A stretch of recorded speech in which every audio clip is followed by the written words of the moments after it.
So in this video, we will see what are data types in Java. So first question that should come in your mind is, why do we have different data types in programming?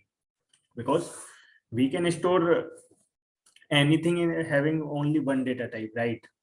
We'll have a string and store everything in a string only. So to see that what is the need, we will again go back to our analogy of variable and boxes.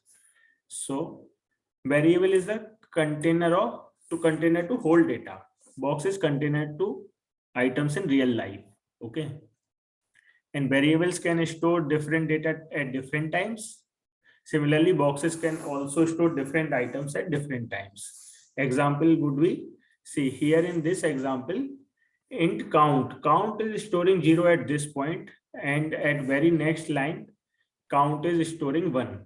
Similarly, if a box has sugar in it and once it's empty, I can put tea into it, right? So let's move to our next question. Do you have all same size and type of boxes at home? Answer is no, right? Depending upon different type of goods and quantity of goods, we have different shape and sizes of boxes at home. Okay, for example, if you have 1 kg of sugar, you will have a small box. But if you have 5 kg of sugar, you will have a larger box. Similarly, if you want to put oil in a box, you will have different kind of box. So like that in our programming also, we have different type of data types to store different kind of data.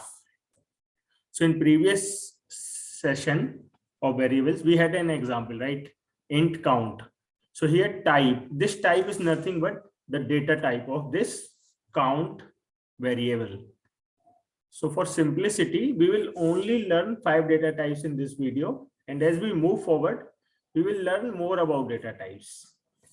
So 5 data types would be integer, second is float, third is boolean, fourth is character, and fifth is string. We'll see an example of it. So I have created a class data type, and see, when you have a whole number, that means a dot is not there, decimal point is not there, such data types would be integer. Okay. And then if you have dot decimal point in your number, then such values will be stored in float data type. And when you have a single character with single quotes, we will represent single character with single quotes. So that kind of data will be called as character. And when you have true, false kind of values, those would be called as boolean. And when you have sentences, then such data will be stored in string data type. So let's print everything. This line will print my num,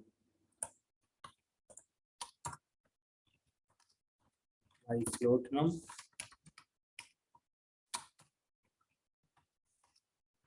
my letter, my boolean, and my text. We will run and see.